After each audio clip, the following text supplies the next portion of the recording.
grain of rice, a grain of rice is going to tip the scale. Just remember that, lad. There's a small bit of a needle there. Come on, Mayo, you've got to get Andy Moran into the game. Our mission was to show that we're no longer the whipping boys of Munster.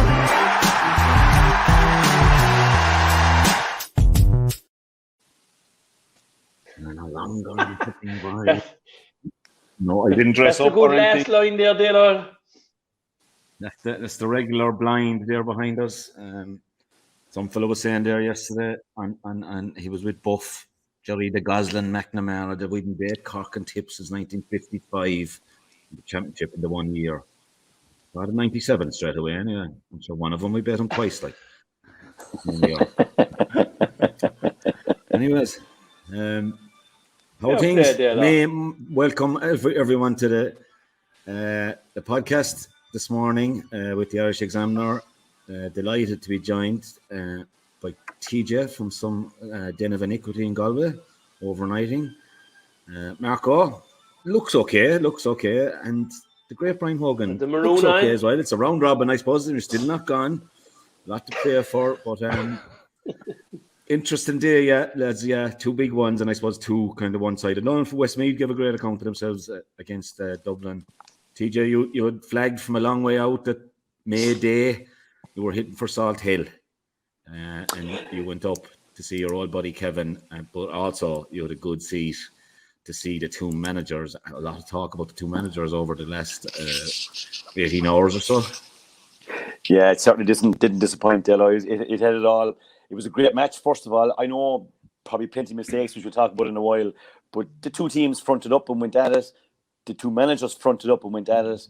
And I suppose from a Galway point of view, there was probably a bit of pressure on them at home. Maybe a little bit disappointed with the crowd. I was having just a quick chat with Paul Bellew last night. I think what Galway need to do is they need to get this stadium out of where it is and move it out into a nice greenfield site outside the city and build some kind of a new home for Galway that they can just get 25 or 30,000 people into. But in terms of I've been saying that for about 20 years. Bring it to Athenry alongside that motorway. Right alongside the motorway. But no, I did everything, and the city centre was bouncing last night. Loads of Kilkenny people. I met club mates of yours, Hoagie, and met Billy Ryan's mother and father, and James Ryle, and the Greg Ballycallan boys, and everyone was in great form. But what I will say the other before we started with the matches, I went for a cup of coffee on the prom before the game. I was up nice and early, and I met a fella asking for you, right? The great Jimmy Cooney having a cup of tea inside Cork, yeah. Jimmy of my former club Sarsfield's fame. Correct. Is he remembered for anything else, Jimmy? Is he? I don't know. A gentleman. So we had a bit of crack there, and in fairness, down the pram, and Galway GA had organised an event as well before the game where they had kind of a bit of entertainment on for kids and a bit of music playing and bit of razzmatazz around it, and like in fairness, just a very, very good day out and great entertainment. And obviously the match didn't disappoint, and we'll move on to that in a while. But no, absolutely perfect. And I met another colleague, no, I won't say a colleague of yours, an acquaintance of yours, said he met you here in February, Morris here in the G Hotel in Galway, looking after me there last night and this morning. Top man, big hurling fan. He's a Carlow man, and if anybody is looking for somewhere to go and a bit of R&R, Marco down the road, maybe he'll look after you for the Galway races. Tap into Morris here in the G and he'll look after you. I'd definitely be taking you up on that offer anyway. Yeah. Later on in July there. Yeah. Sorry, Dalo. I think myself and Eilish went in for a coffee, TJ. We couldn't afford to stay in a place like the G and Murty Brown to take in some Murty Browns. Like Morris said he looked after you here earlier in the year, yeah. But no, as I said, great crack. And so Galway's a great city anyway. So great fun around last night. It was a great atmosphere. And as I said, in fairness to Kilkenny folk, you know what I mean, sporting people, and the crack was mighty. Like, and in fairness, I think they were very genuine about the match, kind of saying they were probably lucky to get the goal, maybe to make it a draw. And look, we've loads of talking points, and we get to all of them. Like, but overall, as I had flagged, May Day in Salt Hill, overnight in Galway, and I met a good few people who took my advice. It didn't disappoint. Okay, you flagged it from a long way out. Hoagie, did you do the armchair or did you go over? Unfortunately, Dalo, I did the armchair. I was in the south of France all week with work. Came back in Friday evening. So if I was to, I couldn't make it. I'm disappointing, obviously, because as TJ's mentioned, this was the big one. You know, I was in the park for the Laois match the week before, and there's non-event, and there's all roads were leading to Salt Hill. But look, it's just we'll obviously come on to it. The match itself, and I think TJ's touching a few points there. I think he's fair, which are fair enough. You know, it was a scrappy affair at times from a Kilkenny perspective. You know, like we got what we always expect from a Kilkenny team. You know, plenty of grit and, you know, heart and, you know, effort, and just felt, particularly in the first half, you know, we were overdoing it, trying to work the ball out through the lines, and the accuracy wasn't there in it. You know, I mean, even like probably our most consistent player over the last, aside from TJ, maybe, you know, and Murphy, you know, he made two really uncharacteristic mistakes, you know, forcing the pass when he'd been better, trying to deliver it. You know, we were getting a lot of success with Owen, Cody inside, and Billy Ryan, you know, delivering direct, and obviously the goal came off one of those, you know, stray hand passes, and just felt we were a bit all over the place in the first half at times, and you know, we're lucky, I suppose, only in some respects only 6 points down at half time, you know, but like at the other end, you know, Cody was unreal, you know, throughout the match. He was just, every time the ball came into him, little bit like Galan maybe for Limerick, in that he was the out ball. Every time the ball came in, it stuck, you know, no matter what way it came into him. Just thought he was immense. At one stage, I think there was 2, and if not 3 Galway lads on him trying to stop him.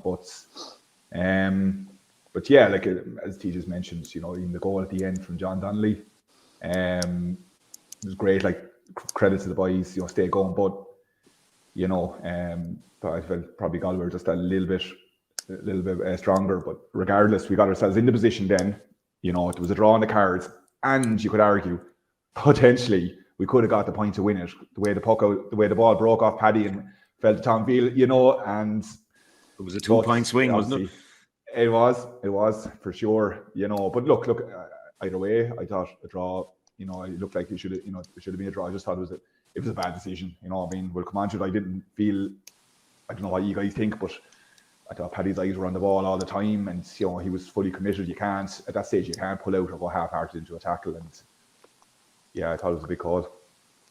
Yeah, we'll go through it because I must have watched about 27 times at this stage from the replay from Derek and Shane last night, and they were able to highlight, I suppose, but still it wasn't maybe conclusive enough. But yeah, you were treated to Don Logan, Jackie, and Ursula then, sure, and at least Don Logan, would he let us know some week what he's going to wear on the programme? It is either runners or a t-shirt, or it is a 3-piece suit. Like, it is very confusing for the ordinary fella in his early 50s.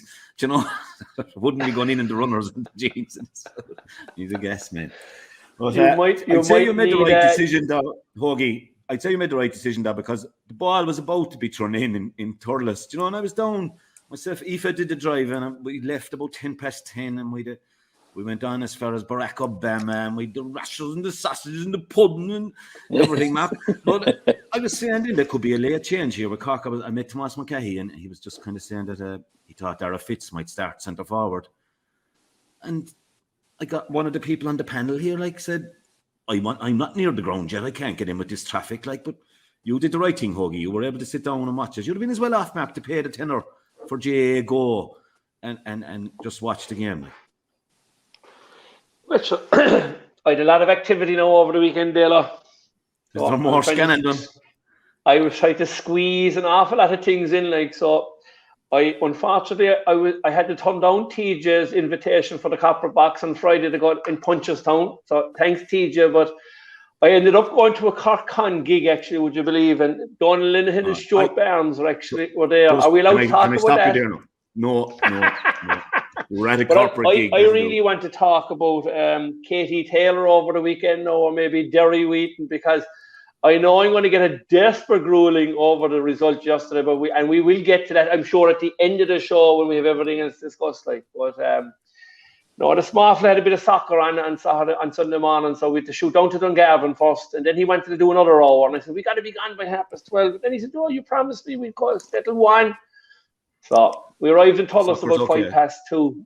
2:05. It was, I think, when I got into 6 pints to 3, and we were starving, so we said we'd order a burger and the chips. And by the time we got in for the burgers and chips, it was 14 pints to 4. You'd have been as well off to stay in Dungarvan. And I wouldn't mind, but I was only about 7 or 8 yards from the stand, but I was out the back waiting for the chicken burger to be cooked, and all I could hear was the roaring going on. And it reminded me a bit like 95, you know, the Clare shout. Was it the yelp or the shout that you used to have at that stage? So The Clare shout. that was it. But I gave one myself, I think, leaving. There was a load of Cork lads in front of me. I let up one and I got a big kind of a woo-hoo-hoo back from the Clare crowd.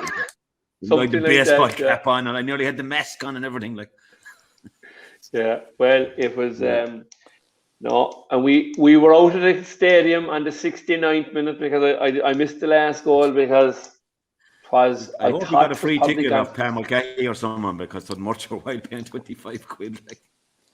Well, luckily enough, I did get a couple of spare tickets from a man in Douglas over the weekend. He said, "I have a couple of free tickets. Do you want it?" So I said, "Go on." I said, and I was blessed with lovely seats in the middle of the field, to be honest. And you know what I thought, right? It was down the There was a 21-yard great line. Cork crowd there. There actually was a great Cork crowd there. And there was a lot of people, I knew a few people around, but a lot of people I wouldn't know. And you know what? They're great supporters, because I can tell you, they're after going through some persecution over the last 4 or 5 weeks, and they keep coming back week on week. Our supporters are magnificent. But I can tell you this much, and we'll be getting onto it in a minute, they've been left down an awful lot over the last 4 or 5 weeks. And I think no more than TJ pointed out about the Galway-Kilkenny game. I said to you 4 or 5 weeks ago, when I went down to see Waterford playing Tipperary and saw how good they were, I said, this could end badly for Cork, because the league final wasn't going to go well, I felt. Then you had the All-Ireland champions coming, which didn't go well, and I said that. And then you had the Ed Sheeran scenario where we gave up the home game to play Clare. So you weren't worried and about I'm sure us. Brian Lohan. And you know what? I was really delighted to see Brian Lohan and Pat Fitz hugging and kissing after the match yesterday, Dalo. And you're trying to tell me last night that you didn't see it at all, but I saw it clean as day. So it was great to see a few mended bridges yesterday on the field of play. Well, I don't know. They can do a lot with photographs now. I was in Ardán, Orion, the new stand, as we always call it, the Thurles, down around the 14-yard line. He got the tickets, so I can't complain. And I was just there where the Cork warm-up was on, but you wouldn't know where that was the time you came in. But anyway, I know I was way over the far side of the side. I could see Lohan got a yellow for something. What did he get a yellow for? Don't know, to be honest with it. I'd say I couldn't see it yellow. I'd say it was gone, yeah. Oh, yeah.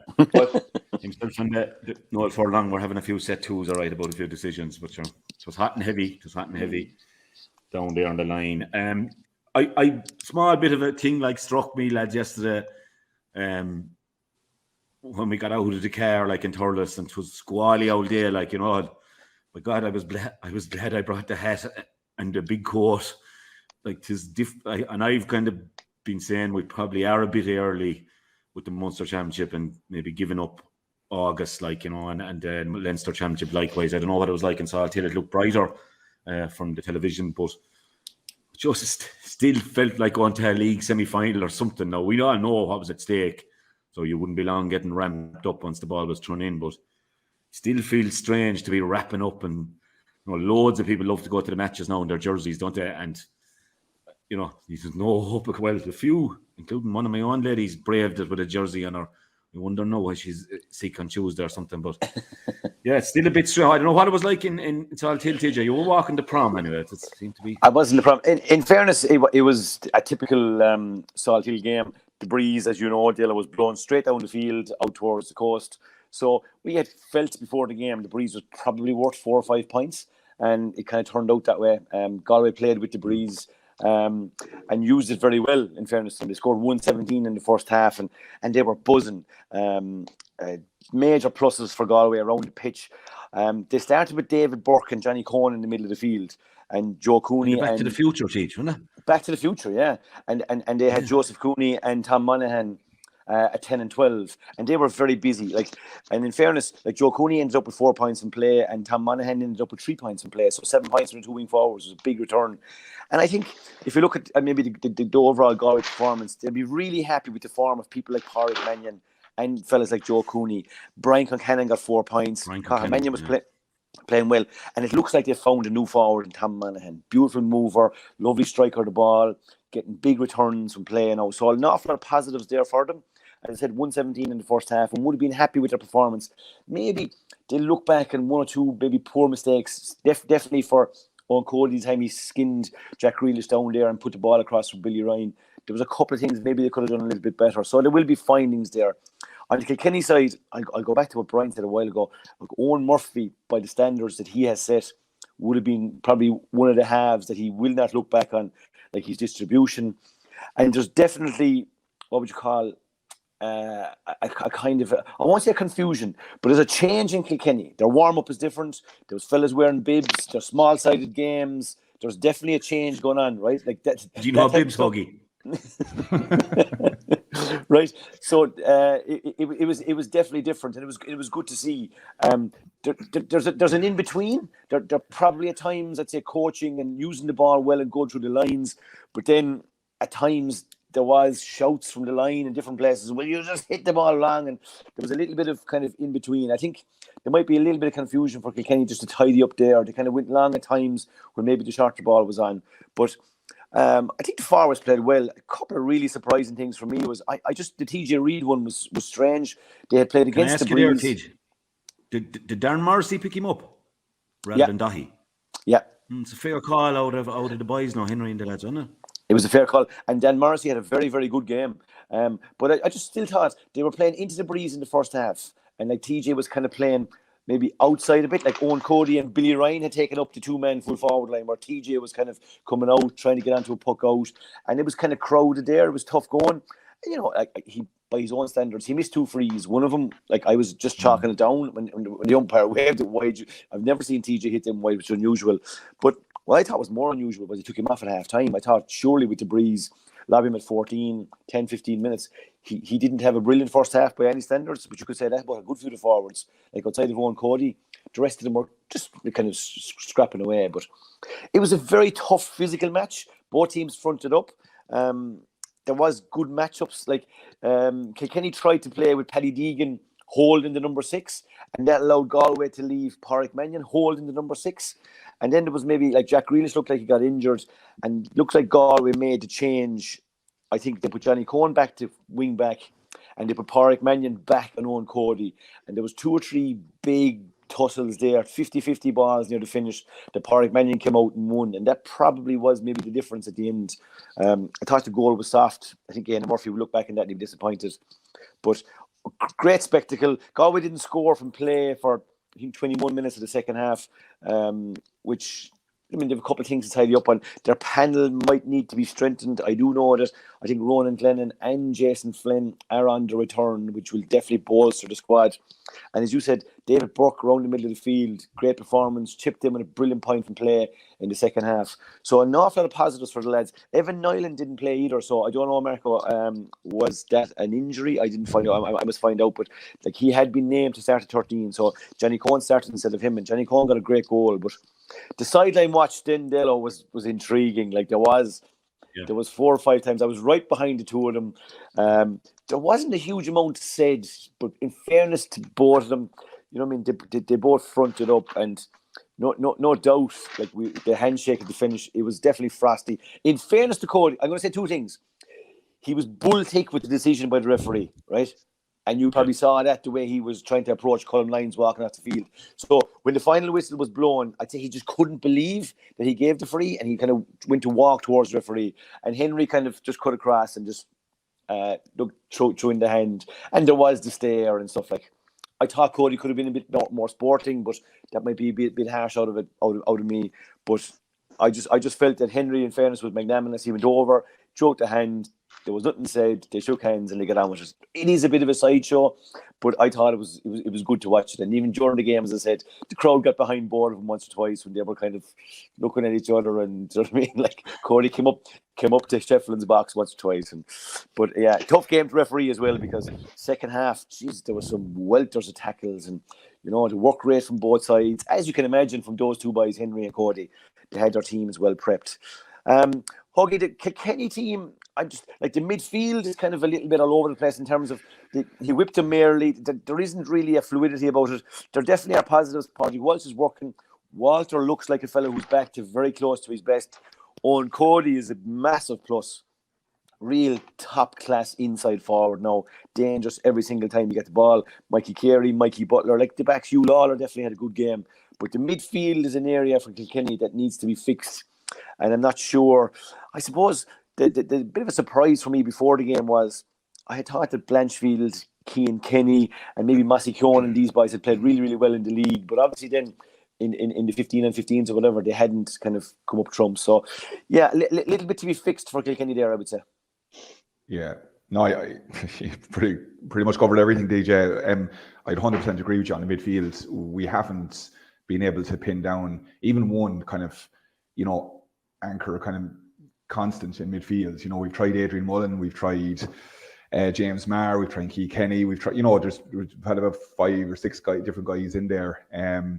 And you're right, it was a position we lost yesterday big time, and it is a I won't say a problem, but it's an area that needs to be addressed. Connor Brown was taken off yesterday. I liked the look of the half back line up to yesterday for whatever. Look, these things can happen. You can just have it one of those days. So he's an option. Maybe he did, his first year in, they put him in midfield, and he's a serious engine on him, and he's a big, he's a physical unit. So whether they decide to go back with Blanchfield wing back and putting him in there is an option, but it's an unsettled at the moment, and they need to kind of find some answers there. Cian Kenny was going reasonably well. He tore his hamstring, and that set him back a bit. But yeah, pretty much as you said, I also agree with you. I think they are a little bit kind of falling between two stools in terms of what they're trying to do. Even in the Laois match, which bore no resemblance to the intensity that was there yesterday, but at times it was very pedestrian, and it was kind of too slow, and you need to. They just seem to be overdoing it. But against better opposition yesterday, they were getting, when the squeeze came on, they were getting turned over, and it cost them a couple of scores. And at the top level, you just can't do that. There needs to be clarity in terms of what you're trying to deliver, and just overdoing it at times. And when it was clear that if they could get the diagonal ball quick and early into the two boys inside, that they were winning there in the first 20 minutes. Galway made it 1 or 2 changes. When Mannion stopped back, and that shored it up a bit, But yeah, like Owen Cody aside in the forward line, we didn't get enough out of the rest of the guys on the scoreboard. Wally is going well. He scored 1 or 2 great points. He's a physical option there. But Adrian Mullen, didn't. I think he got a point from points during the match. Porrick is going well there, centre forward. He got a great point in the first half. We got 2 very simple balls. Ball broke through the half back line, bang, didn't even look over the bar. Wally the same, but outside of that, say Billy, the ball was put in the plate for him by Owen. It came at a bullet. I'd like to see him put the hand to it rather, but he got it anyway and stuck it well. But just need to get a bit more from the guys. It's what's coming off the strength and depth as well coming off the bench. But yeah, it was a bit scrappy, TJ. I think you covered a lot of the main points there. Midfield is an issue. Can I ask you, Kogi, 1 or 2 things? Yeah. Just obviously.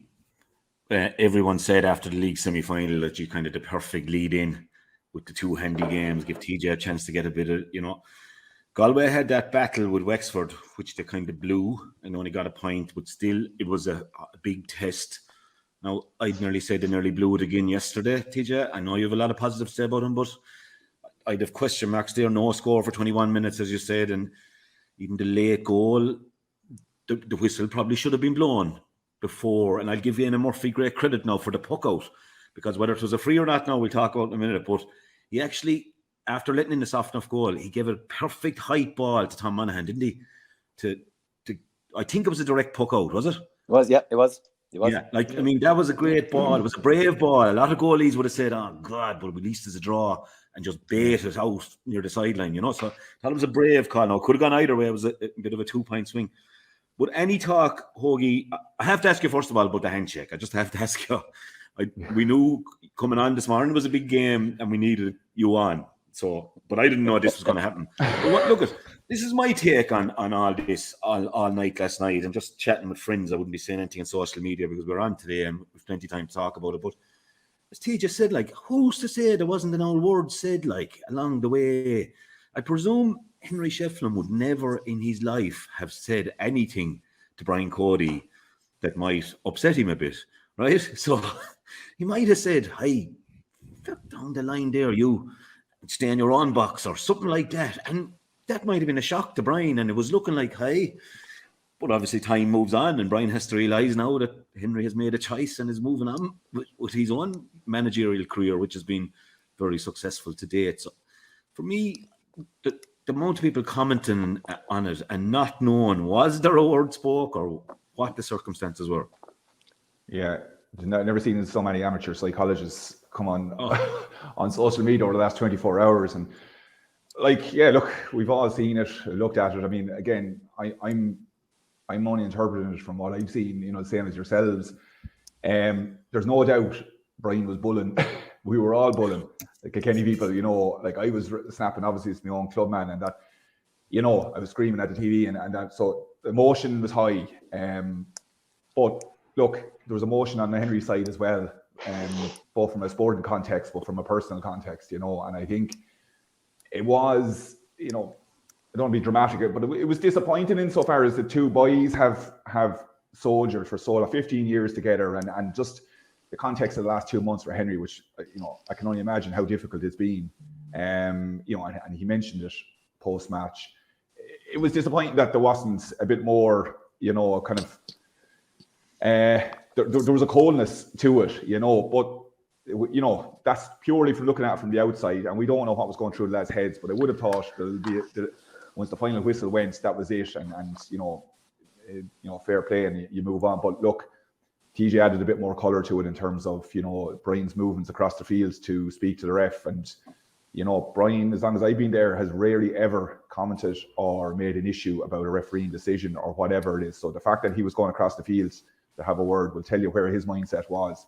But, you know, we've had a fair few tragedies over the last couple of weeks and months, and I think that puts things in perspective. And, you know, there's a number of lads there. You have Henry, obviously, you have TJ Brennan coming on. Gerta, you know, be remiss of me not to mention his father passed away a couple of days ago, you know, and he was buried on Saturday. So there's a lot of emotion in that area on top of the way the match finished. But yeah, look, it did, from as an amateur psychologist myself looking on, I just thought, Jesus, like, you know, there could have been a little bit more warmth in it, but two serious competitors, you know, at the end of the day, both, you know. In fairness, Dalo, it was good viewing, like sitting in the stand, just watching. Like, I can imagine you licking your chops above looking at it. Yeah. But like, these are two iconic characters in the game of hurling. Two big, imposing individuals as well, right? And like two big names. And like, just to see the two of them just coming close together a couple of times. And there was very little said, if anything, but you just knew the body language. And in fairness, like, neither was obviously going to back down. And like, there was definitely at one instance when Brian definitely came up too far, and I saw Henry just kind of beckoning, kind of tip away back. It might have been as nice as that, Dalo, I don't know. But one of the other things I will say here is, and I'm going to make this point, I've made it a couple of times already in the show, the loss of the Mayor Forna is a big issue, I would say, for the managers, right? There was 3 or 4 times in the game yesterday where there was a fella down injured. Hugh Lawler was down. Kilkenny were thinking to be a sub. Is he injured? Is he not? And even trying to get in to find out what is the story here. I mean, Galway had a fella down. And like, in fairness to Colin Lyons, like outside of the last decision, right, there was no like real feeling from anywhere that Colin, like, he had a great control of the game. It was a tough game. Both teams, as I said, really went at each other. But the loss of the Mayor Forna is to me, I think we're taken away from the game, because again, when you go to these games and you want to see these guys kind of run around the field making the changes, and it adds to it. I just think that we're missing a trick there. But definitely for me, it nearly makes it impossible, TJ, to make it. It does. It does. We say Kieran Kingston and Brian Lohan run the old stand side in Thurles, and you know, to get a word over to the right corner forward, you know, I mean, or the right half forward, like. And in fairness to Robbie O'Flynn, he was one of Cork's better men on the day. But it does. I mean, I was nearly hoarse last night. I've recovered somewhat, a small bit of lubrication. From roaring at Aaron Shanahan to take off his helmet. He was down injured. We needed the play stopped. It was before Mark Keane got his red to level it up, and Cork were coming, like. And he went down. He got a heavy challenge, I suppose. It was just one of those. He was winded, like, but he had to go down. He wouldn't go down handy now. He's a tough lad, like. But he left his helmet on, so Potter Dwyer let in the medics. And I think that the rule is, I'm back involved at the club, and I've seen it happening now a few times in the 3 or 4 games we've played, that lads wants to get their helmet off, the play is stopped. So have to stop. It's so frustrating, isn't it? Yeah. Because but you're taking a mark on. Yeah, I'd have to say, Dalo, like, I think there's so much pressure on referees now. I feel sorry for them, to be honest with it, because they need every assistance they can get.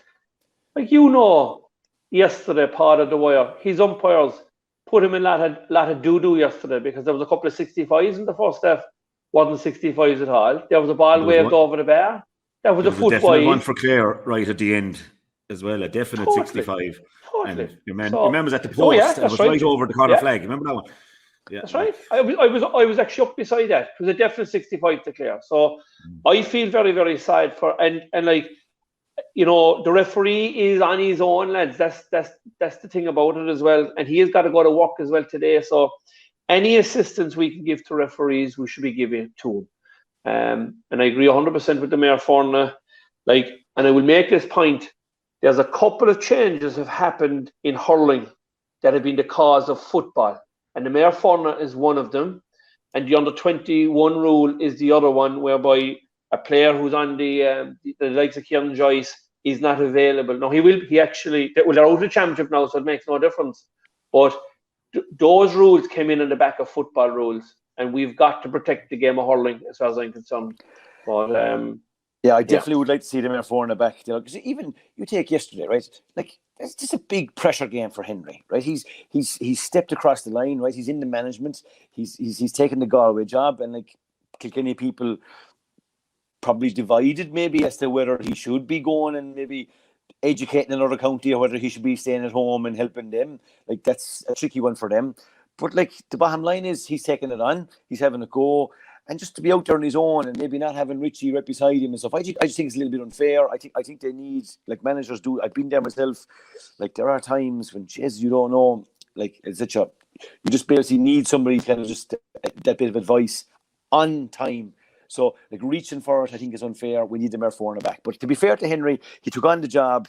It's not easy. He was at home. There was a bit of expectation there from Galway. But he got the win, and it's brilliant for them. Both teams have work to do. My overriding feeling is we will have round 2.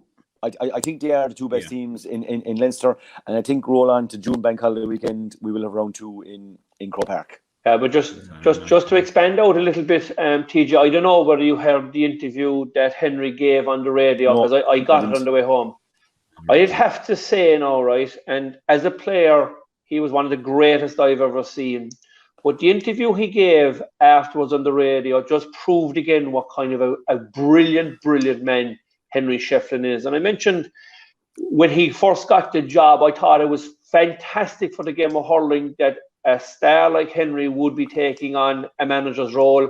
He obviously would take on the Kilkenny job if that job became available. But as you know, and Brian, you know it more than most, like that job probably should have changed hands maybe 2 or 3 times in the last 4 or 5 years, but it hasn't happened. So, I mean, he can't wait around forever at the end of the day, because that is a position that I've no doubt a lot of people in Kilkenny would expect him to step into. So I think it's great for Henry. But just for people who didn't hear the interview, I think Martin Kiley asked him one question. He said, Henry, do you mind me asking what was going through your mind when Conor Cooney was standing over the last 3? And he said, I'll tell you, Martin, to be honest with it. He said, I was thinking of my brother and the loss he has been, and I was thinking of my mother and father as well, he said. Now, I thought that was an unbelievable, not unbelievable, but he was so honest in what he said. So some other people could say something else, like, but that's what was going through that man's head. And that'll tell you the pressure that was going through him and the emotion that was going through him. And then I'd have to say, Adela, like, I was disappointed in Brian Cody, I can tell you, and I can understand maybe he was upset with Colm Lyons in the last refereeing decision. But the way he and to me, it was the way Henry looked afterwards when Brian Cody had gone away, that he kept staring at him. And I have no doubt he said something under his breath, right? Because looking at it on the television last night, he said one word, and I don't know what it was, right? But I can tell you, that definitely peeved Henry Shefflin. And I'm a big supporter, I'm a big fan of Brian Cody. But I thought Brian left himself down slightly yesterday. And I don't want to wrong the man now, but just looking at the naked eye and what we saw yesterday, it didn't look like, and I don't care what the result was yesterday, because Shefflin said it's only a sport. Life is more important. What Shefflin has gone through over the last couple of months, along with other people in Galway, the young girl Kate Moran and TJ Brennan and all that kind of stuff. It's only a sport at the end of the day, lads. Life goes on. They're all going to go back to work tomorrow. So, that's my take on the whole thing yesterday, I'd have to say. Yeah, in fairness to Dalo, the crowd gave TJ Brennan a great reaction too when he came on, so which was good to see. So I agree with you, Mark. In a sporting arena, we're all competitive animals. We all want to win. Absolutely. At times more than we want to breed. That's what makes this game so unique. No doubt about that. But at the end of it, and given what two boys have been through and how successful they have been, like a sporting shake hands at the end of it was required. Before we move on to the game, Dale, can I just give one, I suppose, bit of kudos to Conor Cooney. That free wasn't straightforward. He knew the situation. It was 3.5 minutes in. It was in the middle of the field, into the breeze in Salt Hill. No Joe. If Joe had nailed that, we'd probably be putting him up in headlines this morning and we'd be talking about him. But in fairness to Conor, he stepped up and he nailed it. Pressure free when it was needed most. And he hit the frees well in general all day, in fairness to him. And he's playing well, in fairness, for Galway. And always for St. Thomas's. But big moment in the game and he nailed it. Just to close it out there. Look, it was great. It was a big moment. We'll talk about the moment now in a sec. But yeah, look, lads, we've had situations now in the last few years where we've no shake hands between lads who soldiered with me for 12 and 13 years. So I'm not going to get overly caught up in this. I have to say, we don't know the circumstances. I don't think Hogan didn't tell us if he knew either. So I'm going to take that and we don't know. And I know nothing. One of our league games, remember Hogan, we used to have the league games on before the Dublin footballers. Remember them ones? I do. I think he came up once or twice. One night there was hailstones and everything, but we'd write words anyway. Myself and himself during the match. It was desperate stuff now. Did he go shouldering as well, did he? That was with Clare. That was in another life. Sorry. I wasn't going shouldering for Dublin. I was shouldering for Clare. I had to lay down a marker. That was 2004. He was after bullying the whole Galway sideline and blowing turles. But lads, we walked across the field that night, and what wasn't said to each other. Now, there was no foul language or anything, but it was basically saying that we'd have beaten the shite out of your team as well. Our team that only won the 2 now, obviously. Go away. Yeah, all the way across the field it went on, and I went back for more, and we went both down our separate tunnel sides into our dressing rooms, and basically then there was 10 or 15 minutes to go to do the media thing, and he was coming out and I was going in, and he put out his 2 arms and we had a big hug. So look, I think heat of the moment can be a lot of this, and I think it's an overreaction. He's a round robin. I a lot of amateur psychologists last night could tell us exactly what was going on and going wrong.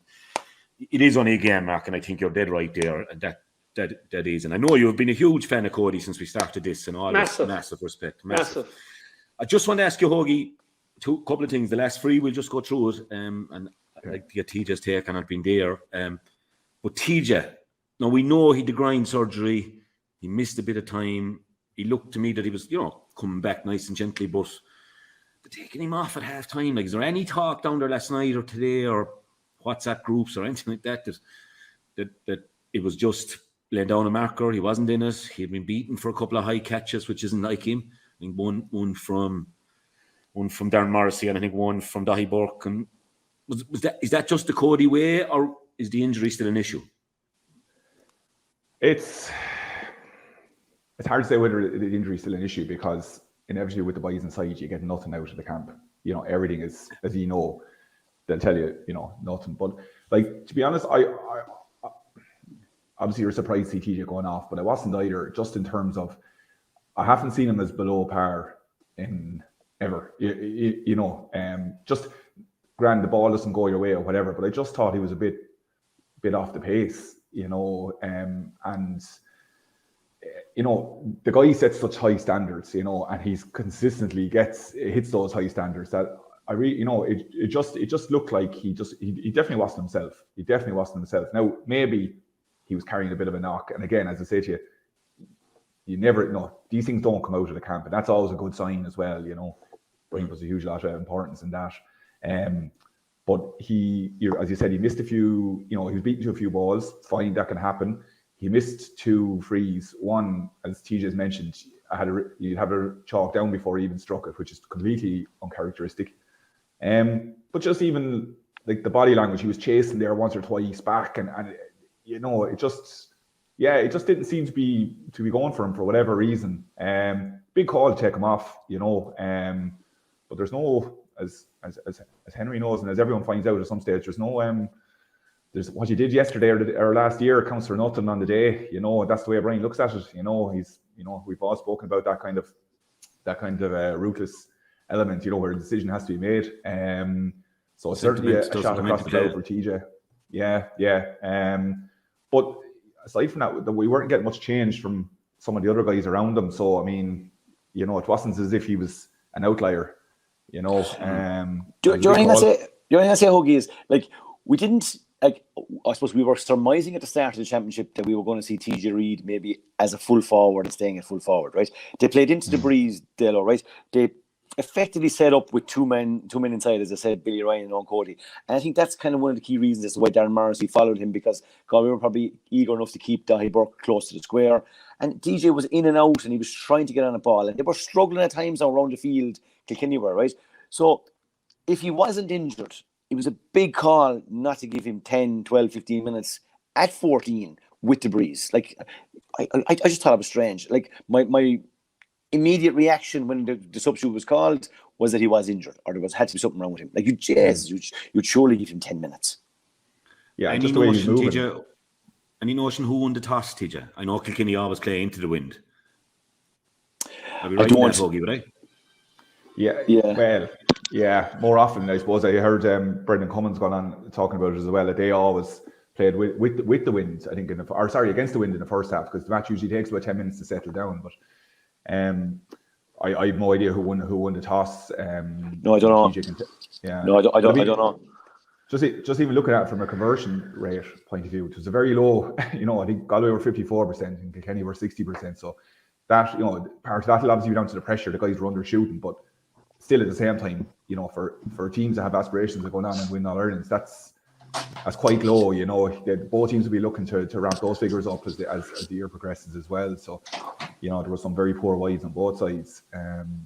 But just on the other thing as well, you mentioned the Mayor Forna and whatever. I just thought it was interesting. Henry, in the post match, he was referring to the leadership within the players on the pitch. And that's there was reminiscent of stuff we would have heard of, listened to over the years. And he's obviously he has some great players there. And he name checked him. He called out Mannion, McInerney, Dahi Burke, but.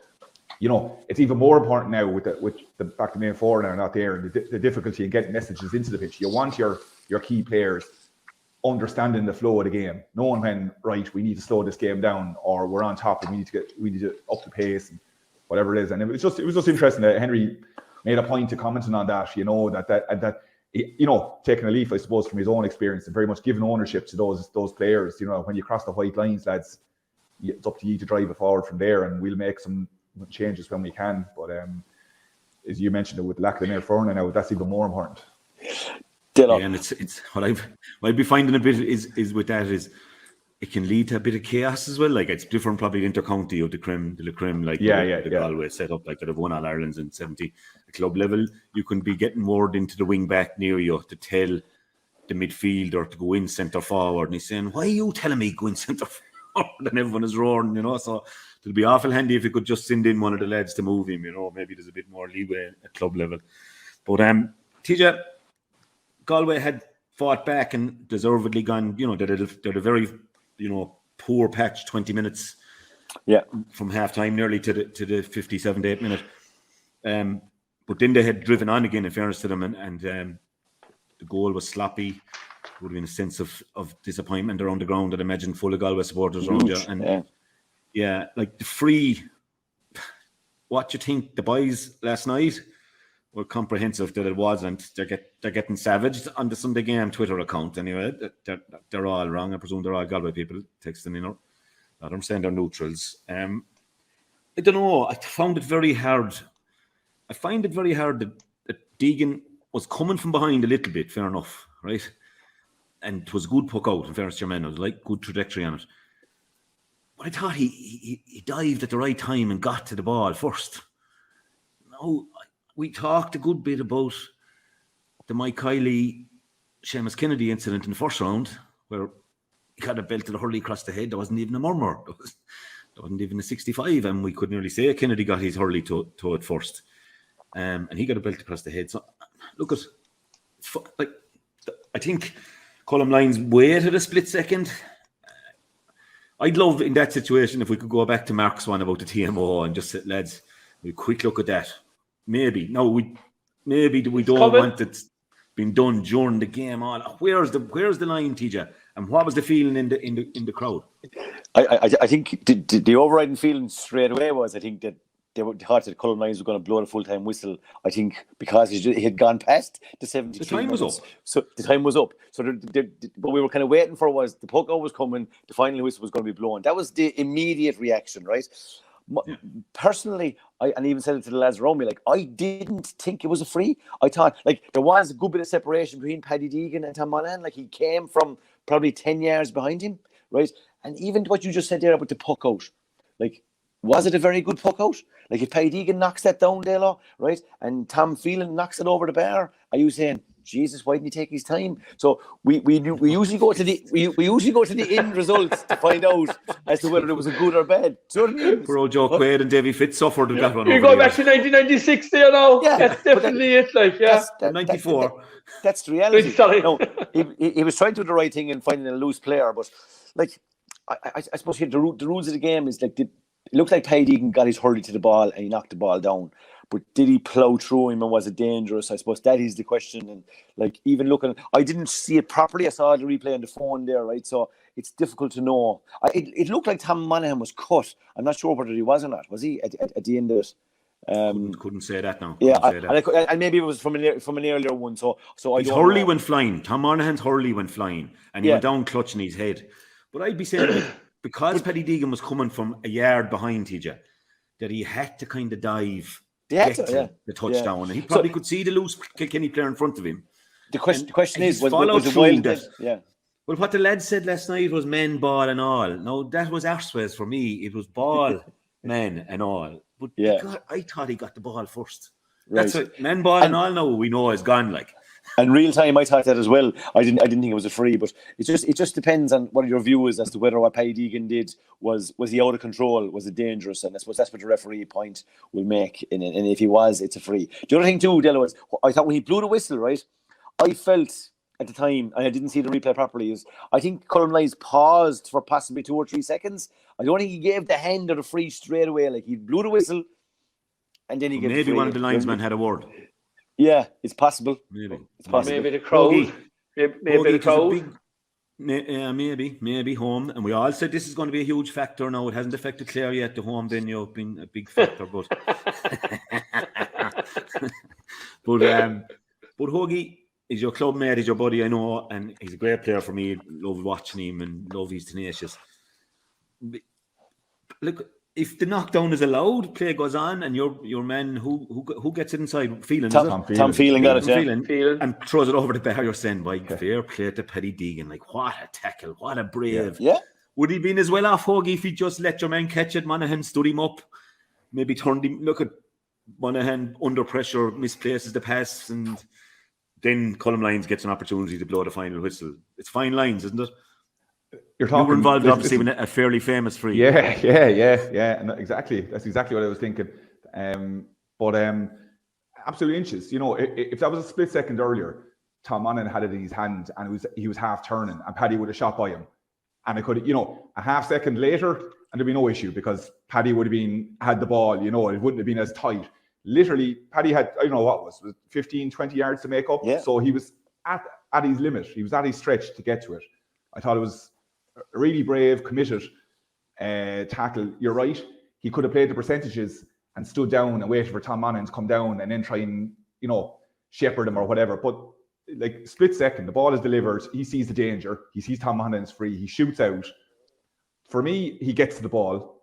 Tom Monaghan doesn't win possession. The ball is broken. And you're right. I've no doubt he probably saw a black and amber jersey in front of Tom Monaghan thinking, if I can get this ball broke down, there's a chance. I just don't see how you can give a free in at that stage in a match. As you said, the time was already up, blow it up, but there's so many variables there. But for me, he gets to the ball. It's very hard to tell a player to pull back in injury time when you're just after scoring a goal and there's the opportunity to win possession back. Maybe I have the blinkers on, but I'm glad TJ is agreeing with me to some respect. I don't see it as a free. I can't for the life of me understand how he decided to give a free in. Full credit to Conor Cooney to step up and hit it over after the drama of a couple of weeks ago. But look, I think I was mad, but I think Colin Lyons, and he had a good game overall. I thought it was a tough physical match. It was a hard one to ref in at times, and it's a tough job as Landers has said, but feck it, just you'd have taken the draw. It's a sickener. We'd have taken the draw. We'd have taken the win as well, if you let Tom Phelan. You always would. Don't worry, we know that bit. Marco, men, ball and all is kind of not right anyway. Is this ball, men and all maybe? Yeah. Men, ball and VAR. Men, ball and VAR. That's definitely what should happen. So, again, we've discussed this before.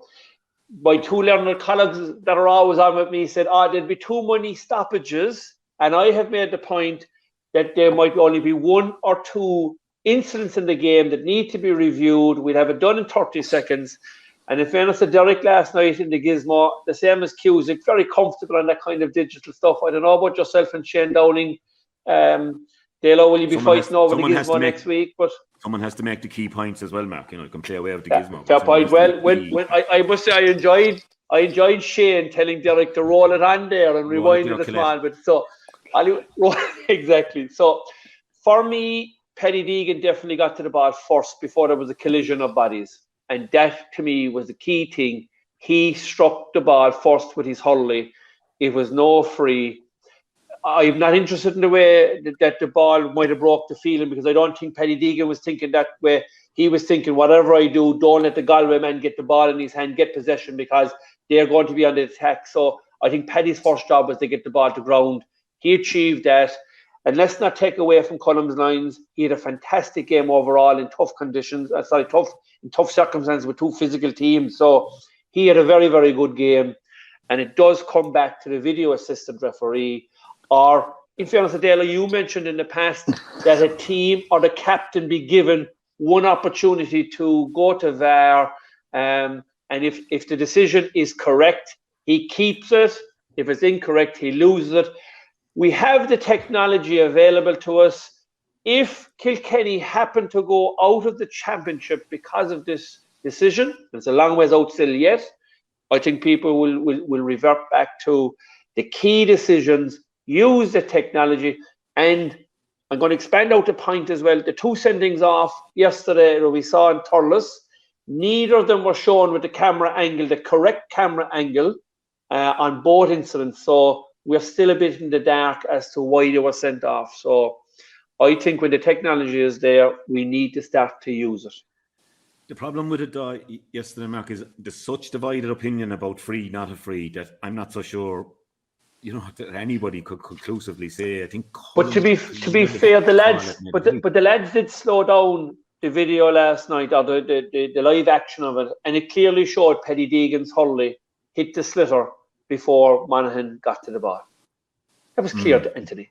It's clear. The thing is that did his knees come into the back of is it dangerous? He hadn't touched him. He hadn't. That's an act. Listen, that's an after effect. I mean, when a fella's going over the line for a try, the ball hits the line and he gets clocked within a half a second later. Nothing on to do with it. It doesn't matter if you get the ball. If you're out of control, it's a free. That's the question. He wasn't out of control. He threw himself at the ball to try and win the ball for his team. You know, if there's a fella in the way after that, I'm sorry, that's a byproduct. Okay, no free. We won't solve it here. It's a bit inconclusive. I thought it was a bit harsh. I've looked at it now and looked at it, and I'd love another angle. You know, I'd love an angle from the other side of the field, a high behind from the other side, that we could see what angle Paddy took. You know, was he straight through the back of him, or was he slightly coming in from the side? But anyway, we won't get bogged down all day in it. Both teams still in it. Hogan, Leinster bubbling up something savage again. Yeah. Munster looks like a dead rubber. Nothing we can do about that. The likes of ourselves and Waterford and Limerick, the big teams in Munster, we can't do anything about that. But again, Leinster could provide more drama, even with the two weaker teams, let's say, in the pot. And we would have said 3 from 4, where Munster you would have said 3 from 5. You know, being realistic and being honest about it. It looks like it's going to bubble up to yourselves in Wexford in Nolan Park, maybe the last evening. Yeah, as TJ mentioned, all roads that lead to Salt Hill, you know, and May and all that. At the back of our minds, we kind of knew that this match against Wexford in Nolan Park was going to be a big one. There's going to be something at stake, you know, and it does. It looks like it could be all to play for the way things are panning out. A massive match. There are always big matches between ourselves and Wexford, you know. But yeah, Jesus, this one is going to be. It's going to be good, and you can see the importance of the scoring difference as well. You know, Wexford were trying to rack up as much, you know, points as they could, you know, and the goals yesterday as well. You know, Kilkenny have got big win against Laois, obviously, you know, as well, which helped. But yeah, it's going to be interesting. You know, Dublin are still, you know, you know, it's. You know, I mean, look, you couldn't call it. We saw there a few years ago the way, you know, when Galway got dumped out of it in injury time. You know, it looks like it's panning out to go the same way potentially. So the Dubs, by virtue of the Dubs, even though their scoring difference isn't as good as anyone else, by virtue of the fact that they held on for the 1 point win in Wexford might it's huge. Get them through. And that really blows that's what blows everything wide open out. You know. But look, it comes down to ultimately your home matches. You just have to win your home matches. And if they can do that, they're fine. You know, obviously, that's obvious, just playing Wexford. But, you know, the importance of, so even yesterday, the pressure on Galway, if they had lost or dropped points at home, you know, the picture was completely changed then, you know. So, look, it's great. You know, it keeps everything bubbling there. And, you know, there's a huge interest, you know, amongst the 4 sides, you know, and, it's going to be a good few weeks. Yeah, for sure. And little enough action there next weekend, but it'll really be helter skelter then for a few weeks. Massive win, Wexford put up a huge score. Laois, Jekyll and Hyde, like they turn up one day and they don't. I know they've been missing people in fairness to them. Just on that, Dalo, I was at the match like against Kilkenny, and I couldn't get over the lack of intensity from Laois. I mean, the championship match. You know, they obviously had their strategy in terms of what they were trying to do from puckouts, but after that, they never laid a finger. Like, genuinely, it was the most pedestrian match I'd watched in years. It was dreadful, really hard to watch now, and no intensity. And they had a go. They had a go at Dublin. I suppose so had Westmeath yesterday, and look, it will just come down then that they'll have one unmerciful go at Westmeath, and they could retain their status. I'm not so sure that they might be better off to go down to the John McDonagh for a year and come with fresh thinking and fresh blood. Their minors had a great win against Wexford. I know Derek has a bit of an involvement there with them. So, yeah, look, really bubbling up in Leinster. And we spoke there about Paddy Deegan making a 15-yard dash, Marco, to try and close down his men. Jeez, there was a puck out from Ever Quilligan to Shane O'Donnell there in the first half. I didn't know where he was pucking at because I was trying to glance and who was moving. Unbelievable. Space. And he's splendid isolation. And pop it over. Munster Championship. Incredible. Unbelievable. And like Hoggy had missed the free just before, and Quilligan just slammed it straight down the field, straight into his hand. No one within 30 yards. It's hard to believe, I'll be honest with it. But and where do the problems start? Like, or where do the solutions come from? Where do you start to address them? Yeah. I had a bit of a go today because either the management are failing tactically or the players as a body are not listening. I think the scoreboard was unfair to Clare's dominance. Clare had a couple of goal chances they didn't take on, maybe one flicked through by Ryan Taylor, maybe into Peter Duggan, and the match had been dead and buried. It could have been 8 or 9 points. Fair play to Cork, they kept at it. And 6 or 7 of them played well, you'd have to say, and just stayed going. But the overall, it's just that kind of thing. There was another one to Cathal Malone. There was no one within 15-yard circumference around him, and he could just take my time. David McInerney, another one just for half time. Short puck out. I have a bit of a wind at my back here. I have a cut. And when you see players that can plant their feet on the ground to strike the ball over the bar, that'll tell you that there's no intensity whatsoever coming from the opposition. And that's not the first time that we have been discussing that on the podcast. This is our third or fourth occasion now. Third was the league final, the Limerick game, and now yesterday is exactly the same trait. They change up some little bit, I suppose, that if it's given going to centre forward for a bit, Mark Coleman going midfield for a while, John Milrick going back wing back, Kieran Joyce going centre back. Downey was selected. There may have been an injury to Damien Cahalan, but even a few changes in the stats seemed to upset Cork a little bit, because I know it was a Galvin or Mousey stat inside full forward on Rob Downey, which tried to throw Cork a little bit, but it was Robin Mosey. The lads should be able to think on their feet. To me, I mean, Downey and Duggan was the obvious matchup, and even if Downey came to centre back, I don't think that would have been a problem for Cork either, if they were going to go man to man. But what I can't understand is that, I suppose, coming away from yesterday, I think Niall O'Leary played well, Sean O'Donoghue played well, Kieran Joyce played well enough. John Melrick played okay. So you had 4 defenders playing well, and then you still can see 28 points. I mean, how can you comprehend that? So does that mean that they're on too much ball, or they're pucking ball and they're not really marking their men? That seems to me to be the single biggest problem, that everybody seems to be leaving it to somebody else to mark the spare man or mark the man where the ball is going to. And it really was emphasised after the sending off, because now you have a spare man. And we were beaten the next 7 or 8 minutes of the game. We were ran off the field by Clare. Clare got 3 points from play directly straight after the sending off. That to me was a huge. Why didn't the lads just mark their men? And we definitely would have the spare man someplace, but you'd still have the spare man. I don't know. Yeah. Midfield, I thought, again now midfield, I think Ryan Taylor is crucial to Clare. I just think his pace, his ability to, kind of break the tackle with the pace and the feet. 3 great points from Clare. Cork, they're an arrogant still in Cork that you wouldn't give Ryan Taylor any consideration. Who's he like? I don't know. I give the big stars maybe that won Munster minors, Munster 21s, and Fitzgibbon Cup medals now, and what has Ryan Taylor won? He got to one county final with his club, Clooney Quinn.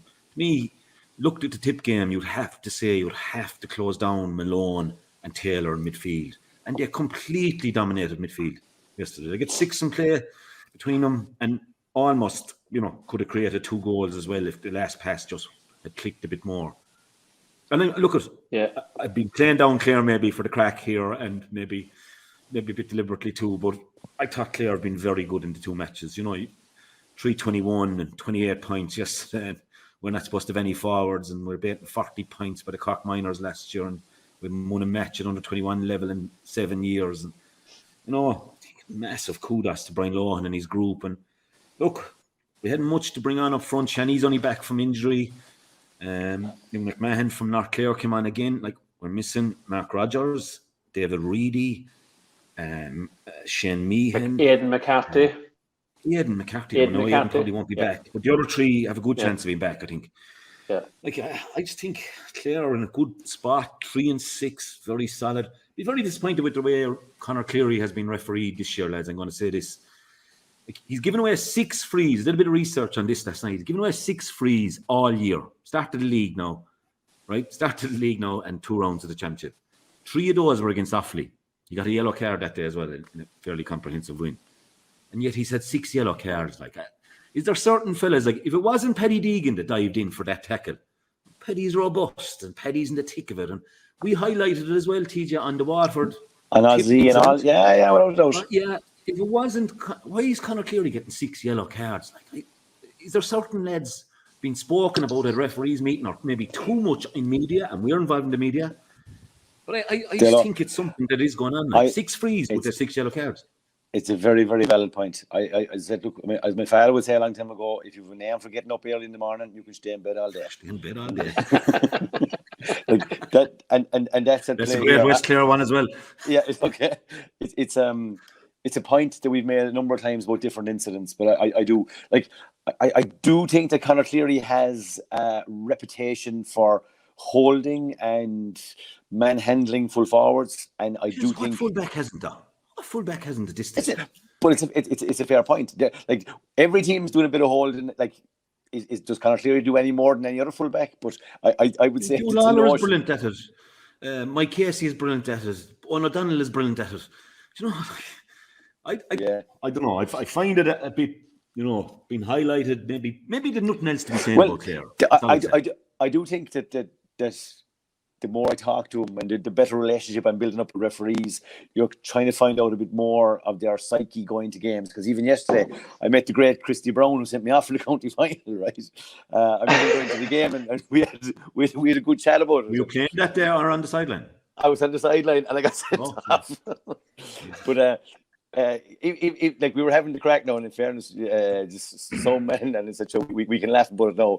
But Christy said he came to the game feeling that myself and Kevin were overstepping the mark on the line, and he basically said that one little step on the line and one of you is gone.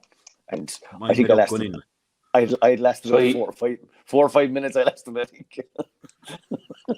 Was Big Barry after you?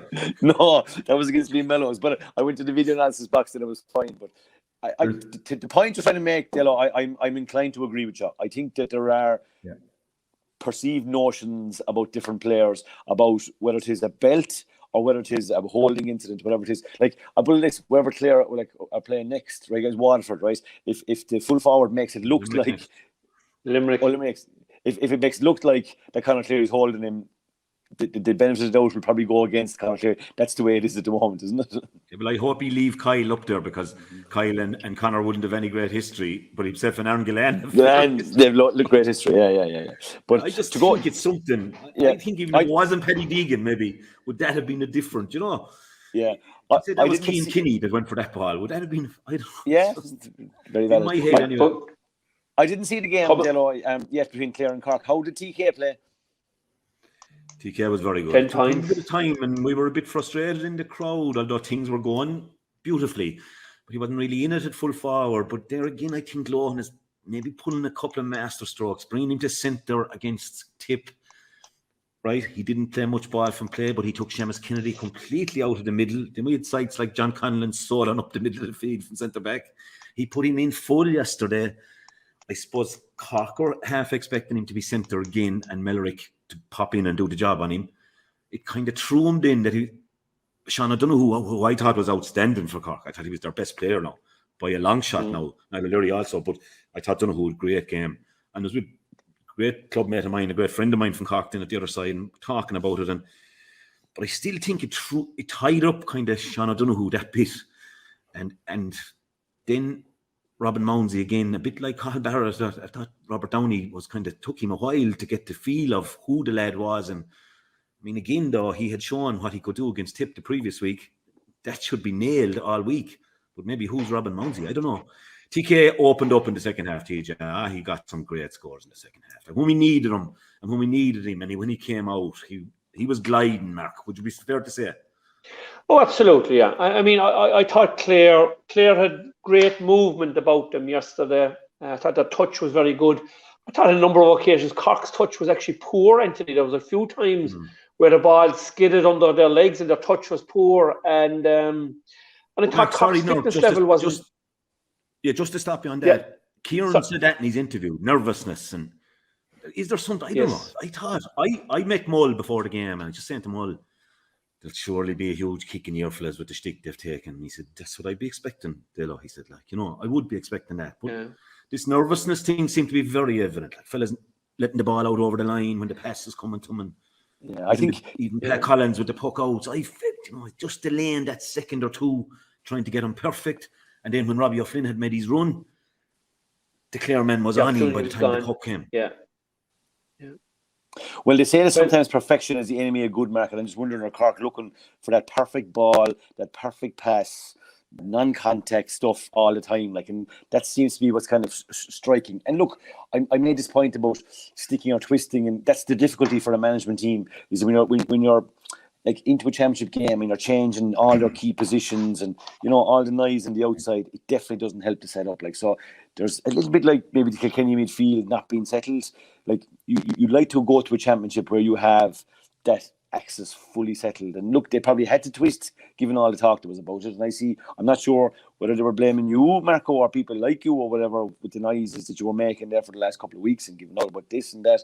And the other thing that surprised me surprised me is Jack O'Connor, for somebody who lit the championship up just last year, he seems to be gone out of favour. And this year again that he was taken off after 26 minutes. So was he just not firing? Was he injured, or is it just not happening? Rory he was cleaned out, annihilating.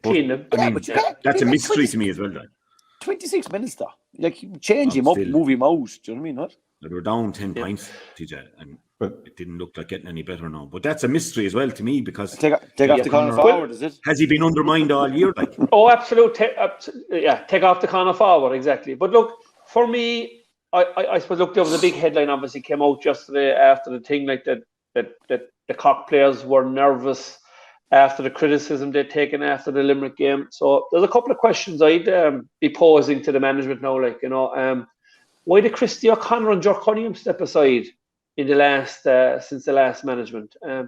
What has happened to Jack O'Connor and Tim O'Mahony's form? Because two of them were nominated for All-Stars last year. They've gone back so far. Why is Seamus Hannity now a peripheral player in the selection of this team? So he was really Cork's centre forward for a long, long time, and for some reason he seems to be gone out of favour. Why? But Huggy, we're 6 or 7 points down now, and this has happened now. Waterford, Limerick, and yesterday, 6 or 7 points down, and here's me man strolling out to take a 50 or 60 yard free leg. He's walking to the free leg. Why hasn't that been addressed by the management? Listen, Huggy, will you hurry on and get out and take the free? It's not like we're a couple of points up and we're trying to stall the game. Where has Decky Dalton gone in the setup? Dropped off the panel because he's injured too often? I always found that the fellas who were making the most hits were normally the fellas that were injured more often.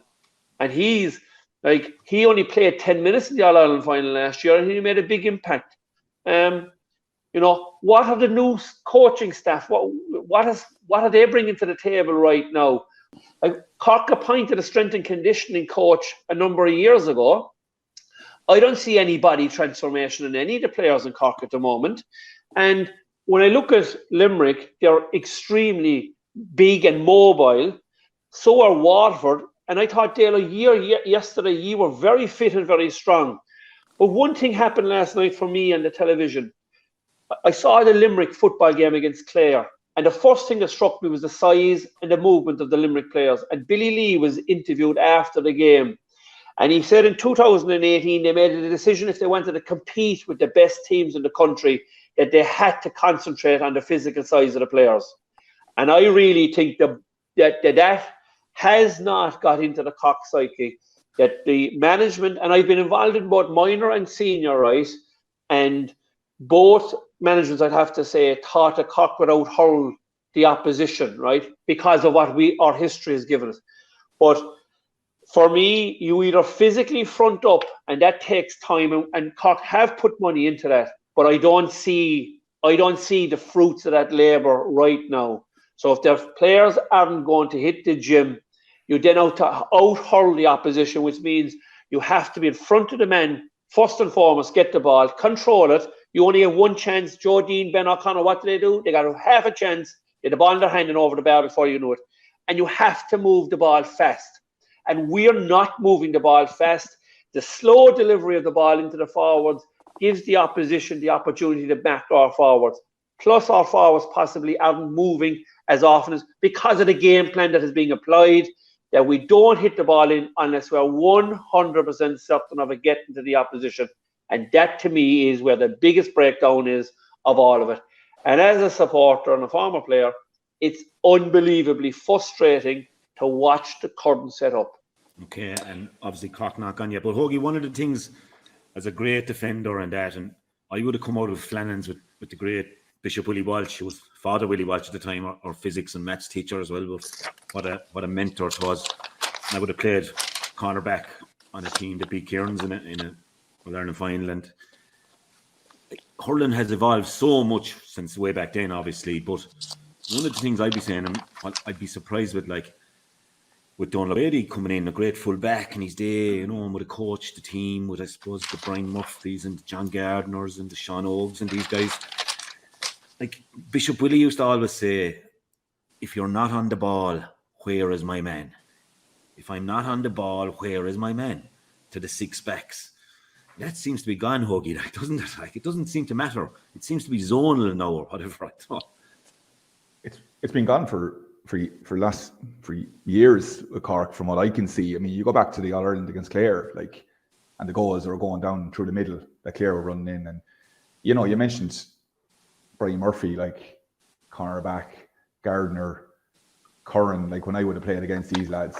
Like, if you go back to the Limerick match and Kyle Hayes coming through, I can guarantee you, like, Brian Murphy was always tasked with taking Owen Kelly or whoever the scoring forward was, you know, and these guys were defenders, you know, and if Kyle Hayes was coming through, one of those boys would have come and beat him, you know, he might have still scored. You don't get that sense from the Cork defenders. I mean, I was on the show with yourselves after the league semi-final when they beat Kilkenny, and we were talking about their full-back. The young lad came up from under the under-20s, you know, and we had a discussion about, do you stick or twist, you know, and, you know, I was kind of the opinion, well, like, he'll learn from that. Leave him in it for the league final, you know. And 4 games on, we've gone through 3 fullbacks, you know. Cahalane, okay, he got injured, and now it was Downey. So you're still none the wiser in terms of who your fullback is. Your centre-back, Mark Coleman, was there. Now he's midfield, and you're asking a 21-year-old to step in and man the number 6 position, who I think in time will do it. He's all the makings of it. But just, you know, like, in the space of 4 matches, your whole spine of your defence has had to be changed. And I think myself and Mark have agreed on this point as well. 2 guys I would have a lot of time for from a distance looking at them. Alan Connolly, like, he came on after 27 minutes, he got 1-1, and from what I could see looking at, albeit the highlights, he offers something completely different to any of the rest of the forwards. He's abrasive. I've seen him in the under-20s. He's direct. His first instinct every time he gets the ball is head down, go for goal. You know, and the goal he got was an example of that. And okay, Decky Dalton would be of similar, you know, kind of physical stature, which Cork either don't appreciate or don't, you know, and don't value, or what, I don't know. But those guys offer a nice kind of foil for maybe some of the more silkier players. But yeah, from a defensive point of view, Anthony, 100%, like you marking space or you marking a man, you know, and there just seems to be a complete disconnect. And, you know, we saw the highlights, like the puck out, like, Jesus, you go back 10 years ago, like Munster Championship hurling, a puck out like Amber Quilligan down into that much space to a free Clare player. Like, the only thing I'm going to say, Hoagie, I'm going to say about the last 2 games I was at, especially, right, yesterday and Limerick and Waterford game, right, is if you're not very organised structurally, right, with your coaching team, right, as I say, this is what we're expecting, this is what's going to happen, this is how we're setting up, right, and this is what we have to do, right? Like, the interchanging of the forwards now, right, and I didn't even see Tony Kelly yesterday. He probably hopped in different positions. Dalo, so is somebody man marking him, and if you are, and you're pulled out of fullback, cornerback, what happens? Or are you handing off to somebody? Like, that is the piece where the confusion seems to be happening within teams, because, like, Owen Cody, Billy Ryan, TJ Reid, there's a lot of jumping around. You're trying to play with 2 up top, right? Who's the 2 defenders inside? Are you following TJ Reid to the 65? Are you following him back to field? Are you zonal? Are you not? And if you're not, right, are you keeping an eye on him? Is somebody else keeping an eye on him?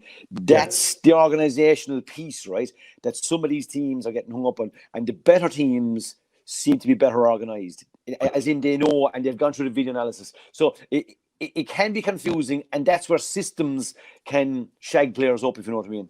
Yeah, we would have gone through that. The zonal, we would have tended to try and hold our shape. You might have one guy detailed to pick up a certain individual, but like the easiest thing to do, and it's not easy, is go man for man because everyone has clarity in terms of what their job is.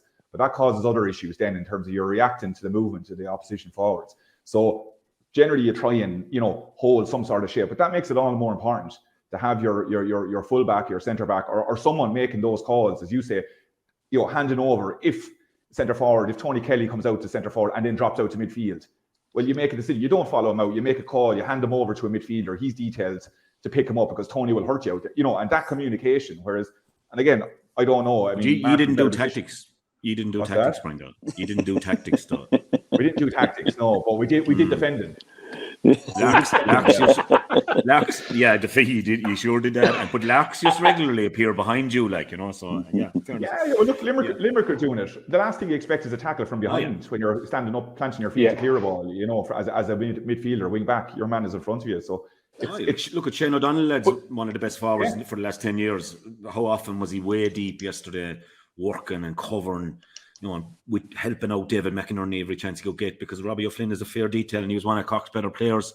But Davy Mack still had a great game, and that's the system, I think. And look, it's Lohan's third year, and I think they're buying in completely to what he's asking them to do. Can you imagine if you're Tony Kelly, and the probably natural thing with Tony would to line me out at 13 and give me a free roll, or line me out at 11 and let me come out, or even line me out as his club mostly do at 8 or 9. But Tony's accepting he'd to go in on Sean O'Donoghue yesterday and be patient. It's for the good of the team. No egos. And I'm just wondering, Mark, with Pamol, The Rock, you're on about The Rock, was playing on that team, and Donald O'Grady, defensive linchpins of Cork hurling, you would say, over a 30-40 year period. Is it the players are just not willing to maybe take on board the advice? Is there too many fellas that are just...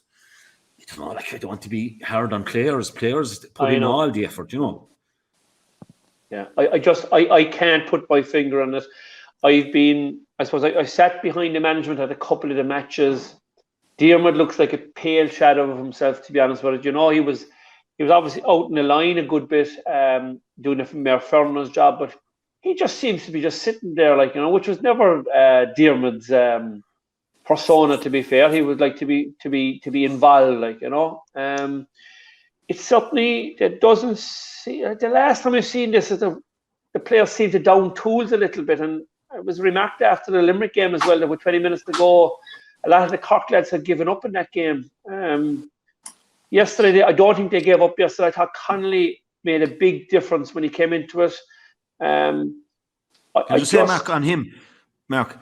He's one of the guys that looks to have bulked up now, Alan Connolly. Yes, he has. He did get injured last year late in the season, and he has certainly put on a bit of condition on him. Definitely. And the goal was testimony to that, the way he held off. Yeah, look at Tim O'Mahony. Look at Jack O'Connor.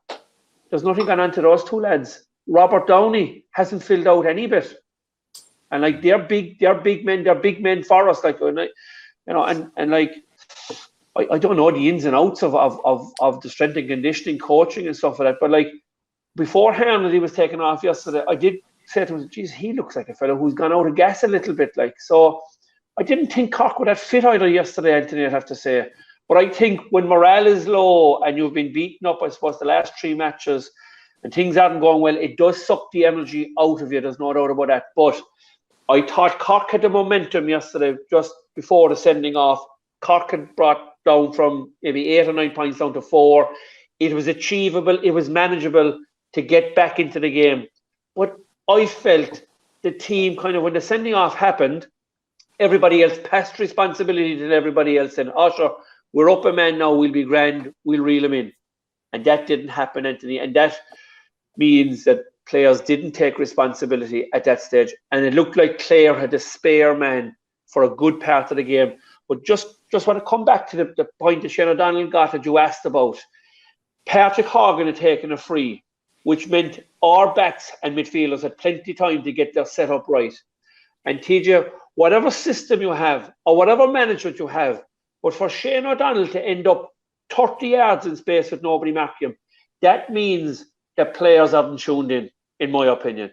And I think I just get the feeling, and it was one thing that Jimmy Barry, when my year involved with Jimmy, we had a couple of very, very good games, and he made one point to me. He said that after 10 minutes of most of the games, the players are playing for us. And that struck to me. And I kind of always felt, don't players always play for the management? And I just have a small bit of a feeling that players don't seem to be playing for themselves at the moment, or for the management at the moment. That's what it looks like from the outside now.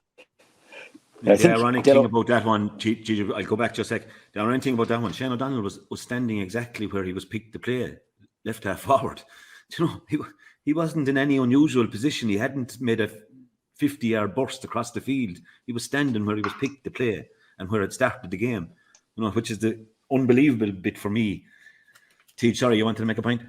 I suppose one of the key points we talk about is there absolute buy-in from the players into what the management are trying to do, right? That's a question you always ask of any panel, right? But I suppose one of the key questions I'd ask about the Cork setup at the moment is there absolute buy-in among the management themselves? Like, is that across the board?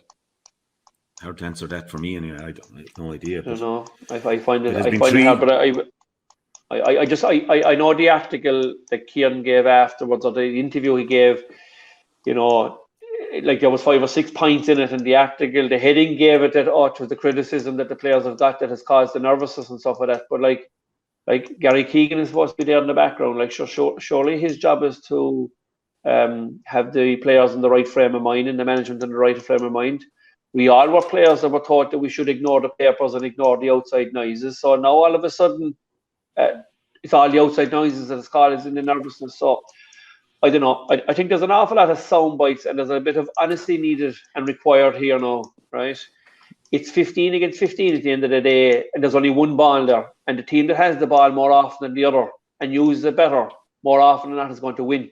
But when there's no willingness to get the ball or take a challenge or give a challenge, there's something else, and that's not Gary Keegan. That's not systems. That's just a team that's rudderless. I think is it rudderless and spiritless, or the words you used this morning, Anthony? And it's supposed to be fair. I think, to be fair, you'll probably get a fair bit of stick over that, but you'll have to concur that what you're saying is true. But now I just need to bring you up on one point that you mentioned earlier on about Cork being arrogant and the players being arrogant and we not knowing. I think you're a bit over the top on that. That's a little bit unfair, because I think a lot of those lads are very, very genuine, and they will come back. They will put the shoulder to the wheel, yes. But I don't really know who the person is to get that out of them.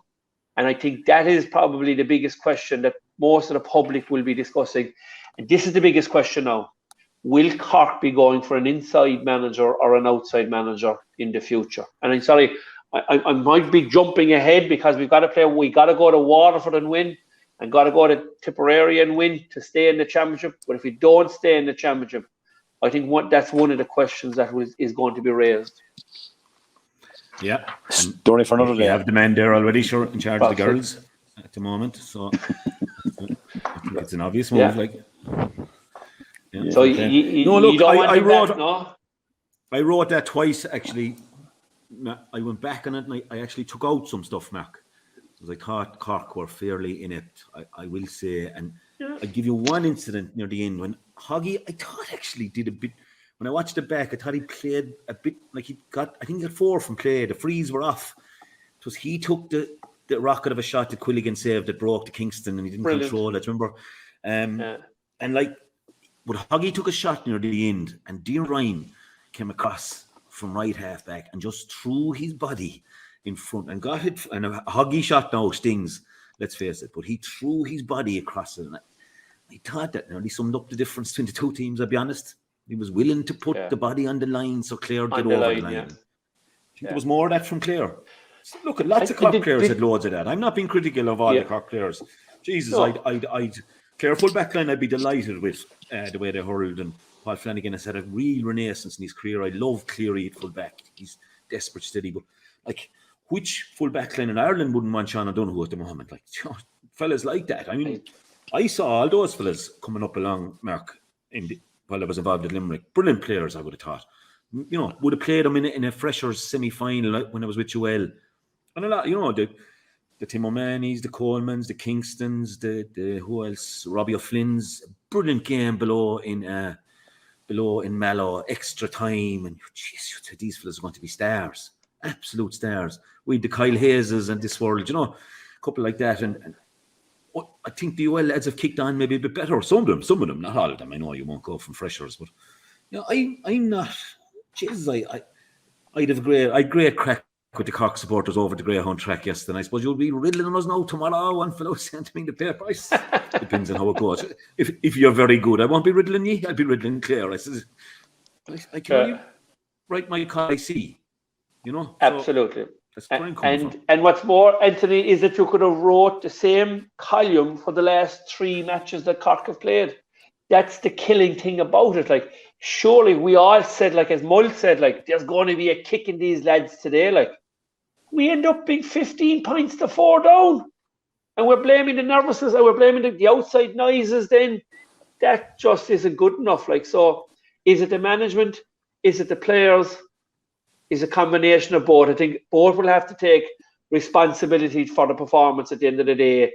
But like when the players go across the white line, no matter what happens, they have to stand up themselves as a man, as an individual. You have to stand up yourself first and foremost. And we just don't have enough lads standing up. That's unfortunate. Yeah, and I think Hogan mentioned on-field leaders, no more foreigners. We need more of those. Probably Galway had them. We know Kilkenny had them. I got cleared a fair few of them. Yeah. We know Limerick have them. But Waterford possibly. Look, we could talk about it all day. TJ, do you think Munster is sort of half done and dusted now? Look, no Waterford man will agree with that, because he'll have to play Cork wounded, whether there'll be a response or not, and he has to come to Innis the last day. So, maybe if Cork can pull off a win, Tip could be gone. If Cork, yeah. Tip have to come to Limerick, obviously, the weekend. You'll probably just be fancying Limerick in that. I believe Kyle might be back, TJ, and Shamey might be back. So Tip could be gone. So the Cork-Waterford match is probably the monstrosity match now. But is it in Cork, do you think, TJ, to go down into Walsh Park at the moment and come out with a win? Because that's the bottom line. Yeah, I didn't see the game yesterday, so tricky to comment, but I just thought that there would have been a big reaction from Cork yesterday. Everton would have went on. They made a few changes. And then, as Mark said, to find themselves in a hole, 10, 11 points down, probably speaks enough for itself. So I just don't see it. I think that, to be fair to Lohan and yourselves, Dalo and Clare, getting all the boys back has been huge. Having Shane O'Donnell and Peter Duggan adding to the team. And even you're still missing a couple of forwards, as you said. I think that the wind is with them. I think that Lohan seems to have got the buy-in around the county, and even there was kind of maybe Jurgen Klopp salutes to the crowd yesterday, the crowd getting beside him, behind him, what I've seen. So I definitely think the forces with Limerick, Waterford, and Clare at the moment. That's what it looks like.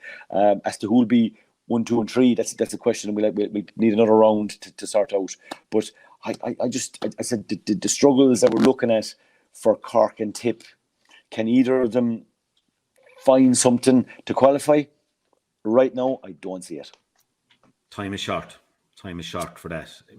You could easily see them being major contenders next year, but I think time is short for that to fix it straight off. Yeah.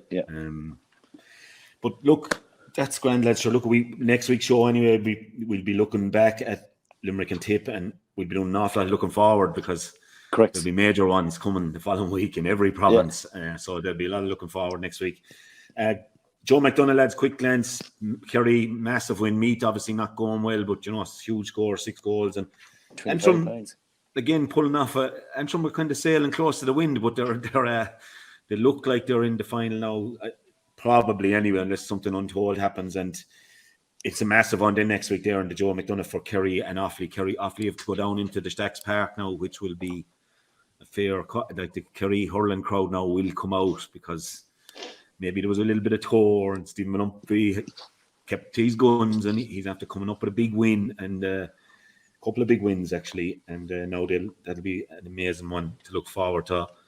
There was major moves in the fantasy hurling over the course of the weekend. There was a lot of, I think it must have been a record score for the week that came from the bouncers of Gary Spillane. We have a new man at the top of the podium now. The Mad Bouncers, 236 points. I must have had no one playing, because I'm gone down to third. a masterstroke there, TJ. Mark Fanning has missed 2 penalties. You stuck with him. Stuck with him. And we got a lot of big calls. I Roland who gave me a great score the first day. Yeah. But poor the ship 6. Not much you could do about him now. I had a couple. We had one of the years, Dave Fitzgerald. He was as a back playing in the forwards. He was a nice little pick for us that we had picked up on. But I have to credit the team here. No, I was blaming Cormac for the league that he kind of got some of the calls wrong, but he's getting an awful lot of them right for the championship. So we've put ourselves. We're after making the break. We're a long way out, but we're going for it now. So we have to stick with it. It was a strange weekend, Dalo, and it was only kind of only the one game in Munster. So I said we no changes until after next weekend, so we might get the bounce of the ball there with the players, and I have the great TK as captain now, so he's just starting to take off, and I can nearly feel more scores coming and more and bigger performances. So yeah, in a nice position. Yeah, and overall, I'd like to have Diarmaid Burns as my captain now, but poor old Donald Burke, who has served us well now as captain, to be fair to him.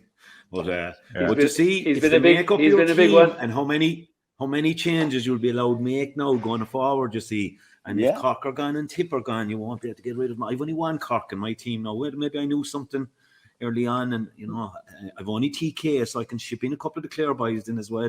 So yeah, it'd be interesting picking the 3 in both. You see, now the 3 in Munster we all have nearly thought or decided, but the 3 in Leinster could be the crucial move. Could be. Take out TJ now. Is he out? Yeah. So, but Jesus, no transfers for this weekend. But Billy Ryan, right? I stuck with him. You got, I don't know how many goals you got. Was it 434 you got last weekend? And he was scoreless. I couldn't believe it. And he only got 1 goal from me yesterday as well. Oh, Jesus. I made a big play for him now. How would you it's go between for him yourself and Larry? It's between yourself and Larry for the Europa League spot, Mark, let's face it. And Hoagie, will you think long and hard about the next set of transfers? Because McGrath and Cadigan are up behind you, like, do you know? It's alright for you, Dan. You've got a panel of analysts there with you, picking your team for you and advising you. And there on my own, 2 screaming kids trying to pick this fucking team. Well, their young lads are picking the team, and Pam Mulcahy picked his team for the league, and he still couldn't win that. But my 3 ladies haven't much interest in it, like, so I'm on my own completely. But look, I follow it, try and study, and I'm not out of this. I'm quite confident I'm not out of this, and we'll see. Actually, a long way to go. How's the overall picture? How did I was chatting to a guy last night, Tomas Lely. He's a brother of Kevin's. He'd been top, I think, there on. Where is he still there? No. Oh, maybe he didn't. No, not good. He was hoping he'd be on the front page, so that's not good for you. Come here. You're taking over completely down around South Limerick, TJ. Hospital Herbertstown, John Paul O'Connor, good week as well. John Paul is gone to the top, great, 786, some scoring, John. And I love the name of your team as well, John. No longer the whipping boys of Munster. Very apt for today's show, I think. Brendan Noonan, who we often hurled against, has gone into third there from the Mills Fireballs, the O'Callaghan's Mills Fireballs. That's what we're traditionally known as. And Patrick O'Cannon, great score, 255 as well this week, right up 771. So great stuff, lads. What are we on? An hour and 40 almost. Brilliant. 40. And TJ, you have to check out the room soon, I presume. She's knocking on the door, Dale. I have to go. Brilliant. And you know what? As I said to you, anybody coming to Galway in the near future, check out the G, lads. Look for Morris, good hurling man. I'd say he got the G for nothing, Marco. Did he? He got the G. Yeah, come here. He's giving us some plug. But come here to me. He'll be tested there now in a couple of weeks when we'll be going to Ballybrit for the races to see how many famous rooms Morris will give us. I'll meet him on the way down, Marco. I'll tell him you'll be on. But come here. The racing club will be going on block, Marco, yeah? Hi, where was your man that sent the Twitter feed, the too old, too slow, or this will bring you places? Where was he? At the darts. Yeah. Oh, that was brilliant, wasn't it? Yeah, I heard that story last night as well. But 476 members, lads. And we'll be launching the website by the end of the week. So I know a lot of people have been trying to ask how to pay the membership and stuff like that. So we'll have the website up by the end of the week. And obviously the big news is our second meeting with Jim Balger on Wednesday in the morning and Mr. Willie and Patrick Mullins in the afternoon. So fierce, exciting times. And obviously the 3-year-old filly that we've agreed with the owner breeder to go to Willie McCreary and Kildare are going well, lads. So it's all points in the right direction. Marco, sorry? There was a couple of lads last night. Patrick Mullins. Yeah, looking for a tip for the week. Wexford native is out today. TJ. Is it? Wexford native in the 220. Okay, there you go. Wexford native today, boys. Yeah, the boys probably There you go. show. Have you anything for later in the week, boys? For the boys listening to the podcast tonight, Marco, they were asking me last night. Oh yeah, Friday night. All roads lead to Cork.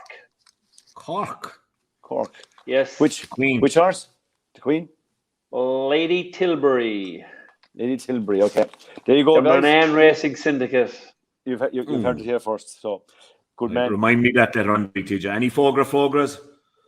No, just a brilliant weekend. Dalo from Conor O'Neill looking after me in Punchestown. To everybody in Galway, Enda Mulcairns and Paul Bellew, I'm living the dream. So whether you follow Willie Mullins, Jurgen Klopp, Henry Shefflin, Brian Cody, John Kiley, Katie Taylor, what a weekend! Brian Lohan, I'm trying in there.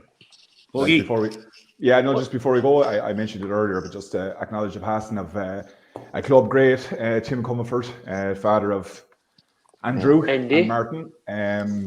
So, big character, big man, tough man, but he'd be missed. He's sitting on the wall at the entrance in watching the training sessions, giving his opinion, but he passed away during the week. So obviously, just as a big figure within our club, just acknowledge his passing and condolences to the family.